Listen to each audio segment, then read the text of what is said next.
Hi everyone. आपण आता trigonometry start करू. ट्रिग्नोमेट्री मध्ये नेमकं काय इन्फॉर्मेशन गिवन पाहिजे, जेणेकरून तुम्हाला काय लर्न पाहिजे, कोणते फॉर्म्युलेस व्यवस्थित लर्न पाहिजे. ट्रिग्नोमेट्री हे कन्सेप्ट बेस आहे. ट्रिग्नोमेट्री हे लॉजिक बेस आहे. जर तुम्ही समजा बेटा पाठ केलात, लर्न करण्याच्या भानगडीत पडलात, तर 100% मार्क्स निघून जाणार आहेत. जर सीबीएसई असेल किंवा स्टेट बोर्ड असेल, तर ऑल अबाउट 7 to 8 मार्क्स पर्यंत. सीबीएसईला 8 मार्क पर्यंत जातं आणि स्टेट बोर्डला जवळपास 7 मार्क पर्यंत जातं. तर या ठिकाणी तुम्हाला जर मार्क्स हवे असतील तर फॉलो करा व्हीएमपी बाय सुनील सर. तर लक्ष द्या. आता ट्रिग्नोमेट्री मध्ये बेटा, ट्रिग्नोमेट्री मध्ये ट्रिग्नोमेट्री आता ट्रिग्नोचा अर्थ ट्राय. ट्राय म्हणजे किती रे बेटा? ट्राय. त्यातला ट्राय काढला. ट्राय म्हणजे किती? 3 THREE. गॉन्स म्हणजे काय रे बेटा? साइड्स. गॉन्स म्हणजे काय? साइड्स. गोनो जरी केलं तरी चालेल. आणि या ठिकाणी metry means measure. Metry means measure. एवढं कळायला हवं. आता एखादी ट्रायंगल्स आहे बाबा, त्याला 3 साइड असायलाच हव्यात आणि 3 अँगल्स असायलाच हवेत. पण यामध्ये थोडंसं आपल्याला समजून घ्यायचं आहे की यामध्ये तुम्हाला ऑलवेज बी बेटा राईट अँगल ट्रायंगल दिलेलं असेल. काय दिलेलं असेल? राईट अँगल ट्रायंगल दिलेलं असेल. तर समजून घेऊयात की राईट अँगल ट्रायंगल्स मध्ये काय करायचं बेटा.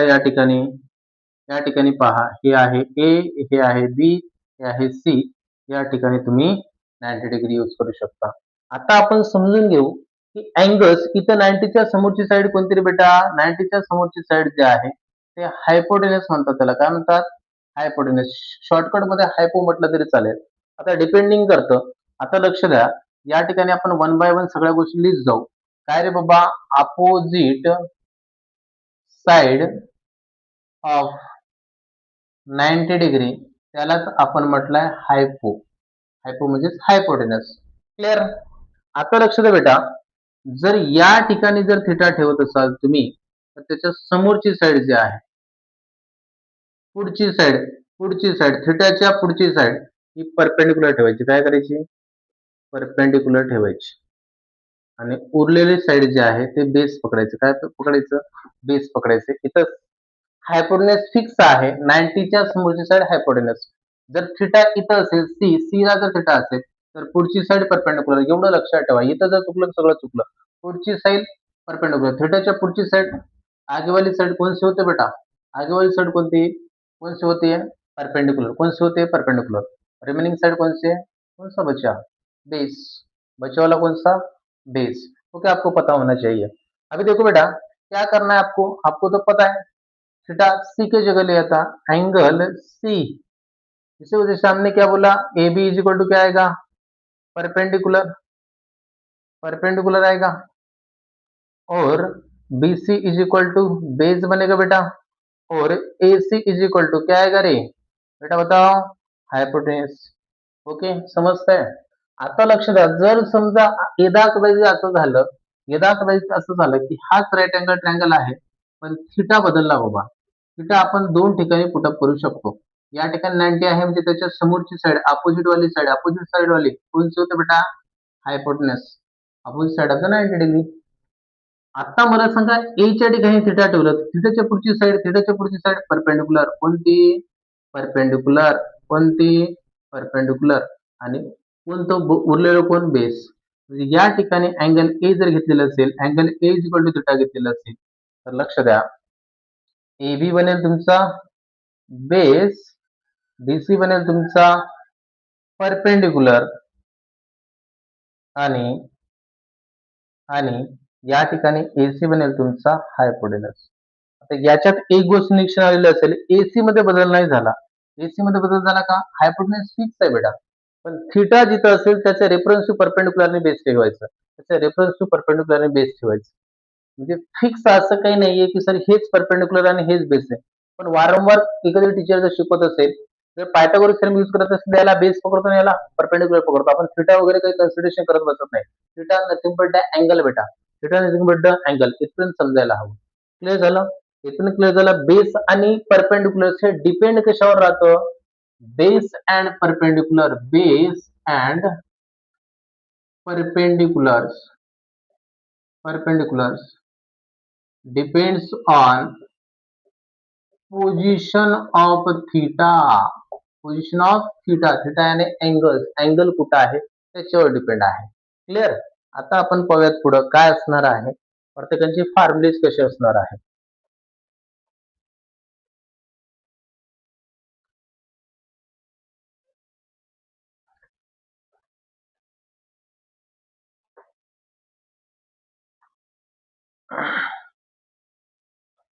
आता लक्ष दे की आपण काय करूयात, या ठिकाणी आपल्याकडे रेशो किती आहेत बेटा? रेशो म्हणजे काय रे बाबा? रेशो म्हटल्याच्या नंतर आलं फ्रॅक्शन. आता मला सांगा, एक वरती न्यूमरेटर आहे खाली डिनॉमिनेटर आहे. न्यूमरेटर वरती आहे आणि खाली डिनॉमिनेटर आहे. लक्षात ठेवा आता की झालं असं की ह्या ठिकाणी एक फ्रूट आहे, या ठिकाणी दुसरा एक फ्रूट आहे, या ठिकाणी तिसरा एक फ्रूट आहे. 3 फ्रूट आहेत. याला आपण पकडलं, या ठिकाणी आपण या ठिकाणी याला पकडलं पपई. काय पकडलं? पपई. काय पकडलं? पपई. याला आपण पकडलं बेटा बनाना, आहे की नाही? आणि याला पकडलं आपण, याला आपण पकडलेलं आहे, काय पकडता येईल? याला आपण एस स्टँड फॉर द, आपण काय म्हणू शकतो बाबा की कैरी वगैरे आहेत, हिरव्या कैरी आहेत, किंवा आपण हरभरा पकडून टाकू. हरभरा आपण खायला शेतातून आणतो की नाही? ओके, ठीक आहे. त्या पद्धतीचं P nothing but the perpendicular, be nothing but the base आणि एच म्हणजे हायपोटेनस. आता या ठिकाणी न्यूमरेटर म्हणजे वरती नाना राहतो, वरच्या घरामध्ये आपल्या घरामध्ये, आणि खाली दादा राहतो. दादा म्हणजे आपले आजोबा, नाना म्हणजे आईचे वडील, आजोबा म्हणजे वडिलांचे वडील, आहे की नाही? आता एक कंडिशन आहे की दोघही एक खाणार नाहीत. दोघही एक खाणार नाहीत. किती केसेस बनू शकतात? किती केसेस बनू शकतात लक्ष द्या. दोघही एक खाणार नाहीत. समजा नानांनी पपई खाल्ली, तर पपई परत दादानी खाणार नाही, दादा खाणार नाही. इथं कोण खाणार? याने काय केलं? बनाना खाल्ला. पहिली केस घडली, आहे की नाही? मग अशी पण केस घडू शकते बाबा, अशी पण केस घडू शकते की जर उलट जर खाल्लेलं असेल त्यांनी, यांनी पपई यांनी बनाना, नाहीतर बनाना पपई, असं पण होऊ शकतं. पहिली कंडिशन, आहे की नाही? त्याच्यानंतर मला सांगा की जर समजा नानांनी बनाना खाल्ला, काय खाल्ला? बनाना खाल्ला. काय खाल्ला? बनाना खाल्ला. आणि यांनी, मला सांगा की यांनी काय केलं? हरभरा खाल्ला दादाने, आहे की नाही?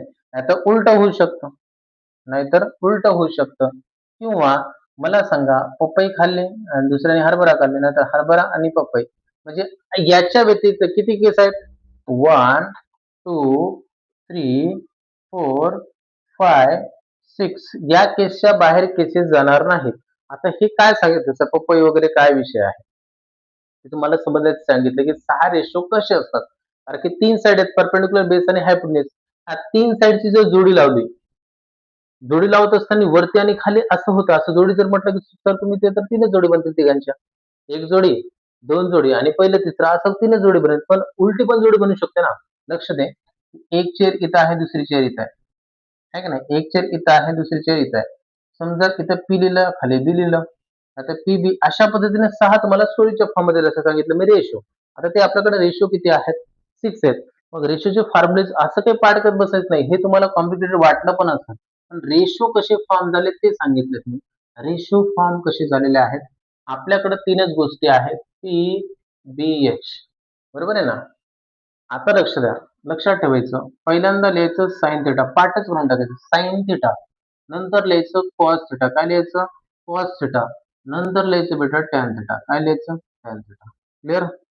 आता लक्ष द्या. टॅनच्या खाली लिहायचं कॉट थिटा. काय लिहायचं? Cot theta. याच्या खाली काय लिहायचं? Sec theta. आणि याच्या खाली काय लिहायचं? Cosec theta. इथं खूप फॉर्म्युले दडलेत पहा. थोडंसं खाली लिहू. इथं आपण क्वाड थिटा लिहू. इथं आपण सेक थिटा लिहू. इथं आपण कोसेक थिटा लिहू.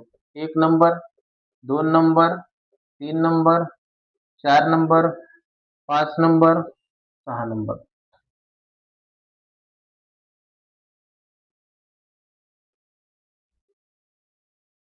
ओके, ठीक आहे.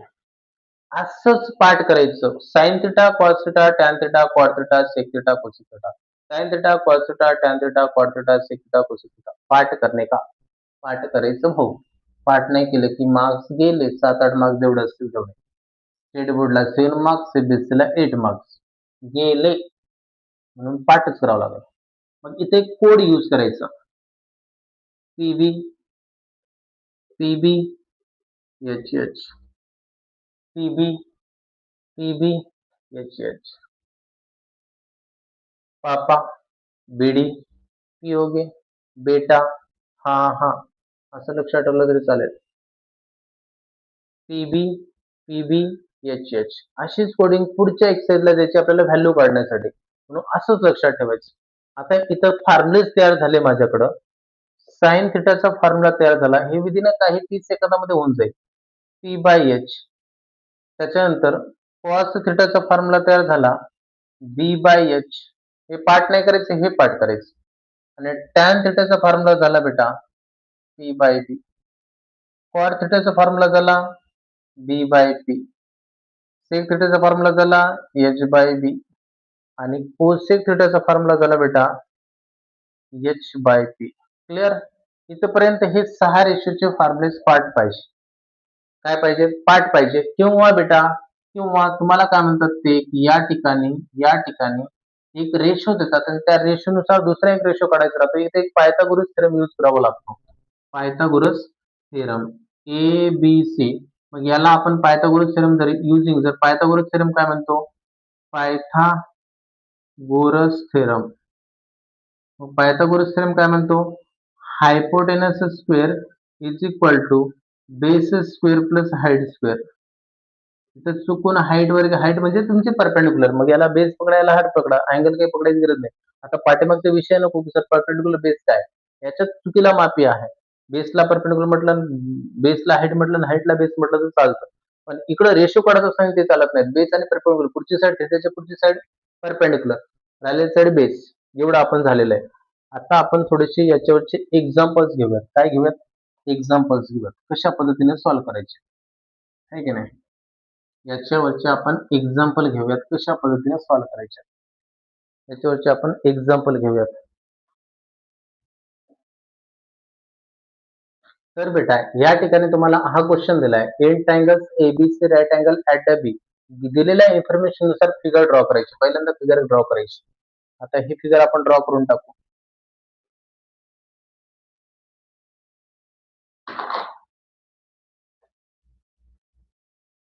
ही फिगर ड्रॉ झाली अशी, आहे की नाही? आता लक्ष द्या, जर समजा मी 90 डिग्री दिलं इथं, ए बी सी, तर हे नावं कसे द्यायचे ते? पहिल्यांदा द्यायचं बी. बीच्या ठिकाणी 90 डिग्री आहे. उद्या सी म्हटलं सी लिहा, ए म्हटलं ए लिहा. उरलेलं पॉईंट तुमच्या मनाने कसे लिहा? ए सी लिहा किंवा सी ए लिहा. समजा मी इथे ए लिहिलं, इथे सी लिहिलं. काही मुलांनी समजा सी इथं लिहिलं, म्हणजे ए इथं लिहिलं आणि सी इकडे लिहिलं तर चालेल, काही प्रॉब्लेम. फक्त बी हा त्या ठिकाणी पाहिजे. तर त्यानुसार आपण इन्फॉर्मेशन भरून टाकू. ए बी किती आहे? 24 सेंटीमीटर. आणि बी सी किती आहे? 7 सेंटीमीटर. कळलं? आता लक्ष द्या, काहीच नाही करायचं. तिसरी साईड पहिल्यांदा काढून घ्यायची. तिसरी साईड पहिल्यांदा काढून घ्यायची. कोणता फॉर्म्युला यूज करायचा? In triangle ABC, angle ABC is equal to 90 degree करायचं युजिंग पायथागोरस थेरम. आताच सांगितलं होतं पायथागोरस थेरम काय असतो?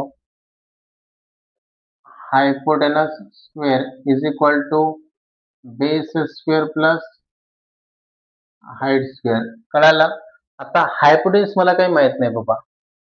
AC चा स्क्वेअर, बेस म्हणजे तुम्ही आडवं घेऊ शकता, BC चा स्क्वेअर प्लस हाईट्स म्हणजे काय? AB चा स्क्वेअर. चला, BC किती आहे? 7 आहे. 7 चा स्क्वेअर आणि हाईटचा स्क्वेअर म्हणजे 24 चा स्क्वेअर. 7 चा स्क्वेअर 49 प्लस 576 किती येतं हे? 625 येतं. 9 plus 6 15, 1 is remainder 8, 8 plus 4 12, 1 is remainder 6 झालं. AC चा स्क्वेअर इथं करून घ्यायचं बेटा, टेकिंग स्क्वेअर रूट. काय करायचं रे? Taking square root on both side. Taking square root on both sides. मग इथं झालं AC, इथं झालं 25 सेंटीमीटर. एवढं उत्तर झालं. आता तुमच्याकडे सगळ्या गोष्टी माहित आहेत. इथं काय म्हटलं त्यांनी अँगल्स रेफरन्स करा. म्हणजे इथं थीटाची व्हॅल्यू म्हणजे sin A sin B. आता मला सांगा sin थीटाचा फॉर्म्युला काय म्हणतो? sin theta is equal to part पाहिजे P/H. इथं म्हटलंय sin A is equal to थीटाच्या ऐवजी A च्या ठिकाणी अँगल पकडायचा.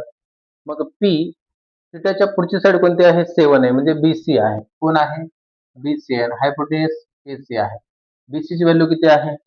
7 आहे आणि AC 25 आहे. म्हणजे sin A पहिल्यांदा माझं उत्तर आलेलं आहे. sin A P/H. P म्हणजे A च्या पुढची साइड. A च्या पुढची साइड कोणती? BC आणि हायपोटेन्यूस किती? AC. आता मला काढायचं cos A. काय काढायचं? cos A. पहिल्यातच चालू आहे.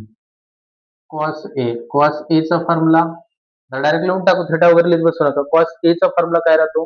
A म्हणजे मला सांगा cos चा बेस अपॉन काय राहतो? cos थीटाचा फॉर्म्युला काय?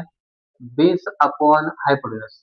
मग मला सांगा cos A is equal to A ला रेफरन्स टू बेस. बेस म्हणजे लागून असलेली साइड. हे पुढची साइड हे हायपोटेन्यूस. मग उरलं कोणतं? AB. A च्या पुढची साइड परपेंडिक्युलर. पुढची साइड परपेंडिक्युलर. AC हायपोटेन्यूस. उरलेली साइड बेस. मग उरलेली साइड कोणती आहे? AB आणि हायपोटेन्यूस किती आहे? AC. मग मला सांगा cos A is equal to AB किती आहे? 24 आणि बेस किती आहे? 25. कळलं? पहिलं उत्तर झालं. आता दुसऱ्याकडे जाऊ आपण. कुणाकडे जायचं? दुसऱ्याकडं. दुसऱ्यामध्ये काय म्हटलं त्यांनी? sin C. आता sin थीटा बरोबर P बाय कोण रे? H. आता sin C is equal to मला सांगा C च्या पुढची साइड कोणती? पुढची साइड कोणती? AB. कोणता आहे? AB. हायपोटेन्यूस बदलणार नाही AC. मग मला सांगा sin C बरोबर AB ची व्हॅल्यू किती आहे? 24 आहे बेटा आणि AC किती आहे? 25. हे झालं तुमचं sin C चं आन्सर. पुढे पहा आपल्याला परत विचारलं त्यांनी cos C. आता मला सांगा cos थीटाचा फॉर्म्युला काय? B/H. cos C is equal to C ला बेस कोणती आहे? C ला बेस कोणती आहे? BC आहे. कोणता आहे? BC आहे. आणि या ठिकाणी आहे तुमचं AC. cos C बरोबर BC किती आहे बेटा? 7 आणि हायपोटेन्यूस किती आहे? 25. हे तुमचे रिक्वायर्ड आन्सर असतील. हे तुमचे रिक्वायर्ड आन्सर असतील. क्लिअर? क्लिअर? चलो नेक्स्ट क्वेश्चन. तर बेटा आता ह्या क्वेश्चन्स मध्ये तुम्हाला फिगरच गिवन आहे.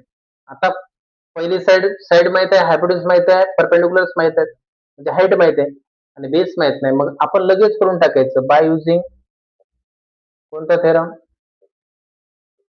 Pythagoras theorem. कोणता थेरम? Pythagoras theorem. काय असतो? Hypotenuse square is equal to base square plus height square. Hypotenuse square is equal to base square plus height square. Hypotenuse किती आहे? PR चा स्क्वेअर. बेस किती आहे? QR चा स्क्वेअर आणि हाईट किती आहे? PQ चा स्क्वेअर. PR चा स्क्वेअर म्हणजे 13 चा स्क्वेअर. QR मला काढायचा आहे आणि या ठिकाणी PQ चा स्क्वेअर म्हणजे 12 चा स्क्वेअर. हे किती झालं?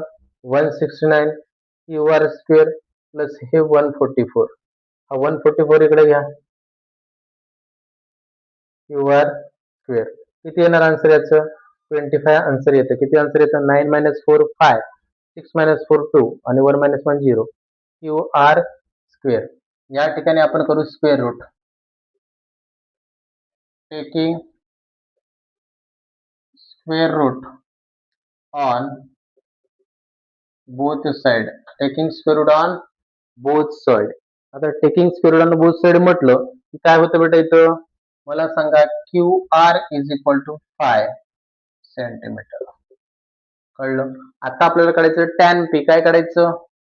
पहिल्यांदा आपण काढू टॅन P. म्हणजे टॅन थीटाचा फॉर्म्युला काय असणार आहे? टॅन थीटाचा फॉर्म्युला काय? P/B. Sine cos tan cot sec cosec PB/HH. PB/HH तो फॉर्म्युला पाठीमागचा जाऊन पहा, चेक करा एकदा. टॅन P चा फॉर्म्युला काय बनेल? P चा फॉर्म्युला म्हणजे P च्या ठिकाणी अँगल ठेवा आणि पुढची साइड पहा कोणती आहे? QR आणि बेस कोणता आहे? PQ. तर याचा आन्सर काढू. QR किती आहे? QR आता चालू आहे किती? 5 आणि PQ किती आहे? 12. हे झालं टॅन पी. काय झालं? Tan P. आता काढू आपण cot. Cot theta is equal to B by P. मग क्वाट आर काढायचंय. आरच्या वेळेस मला सांगा लागून असलेली साईड बेस राहतं. पुढची साईड ही आहे. आरची पुढची साईड ही आहे. पण पुढची साईड खाली लिहावं लागेल. पुढची साईड म्हणजे कोणती? पी क्यू आहे. आणि बेस कोणता आहे? क्यू आर आहे. मला सांगा क्यू आर किती आलं तुमचं? 5 आणि पी क्यू किती आहे? 12. हे आहे तुमचं क्वाट आर. आता आपल्याला काय काढायचं बेटा? Tan P minus क्वाट R. Tan P किती आहे? 5/12 आणि हे किती आहे? 5/12. बेस सारखा आहे. 5 मायनस 5 0/12. आन्सर आलं 0. इथल्या इथं कट केलं तरी चाललं असतं. आन्सर किती आलं बेटा? 0. या ठिकाणी आपला दुसरा क्वेश्चन झाला. आता आपण पाहूयात तिसरा क्वेश्चन बेटा. तर बेटा ह्या क्वेश्चन्स मध्ये काही फिगर दिलेली नाहीये. फिगर आपण ऍझ्युम करू. काय ऍझ्युम करायचं लक्ष द्या आता. Let triangle ABC is right angle triangle. Right angle triangle. आणि ह्या ठिकाणी ए दिसतंय, ए दिसतंय, ए दिसतंय.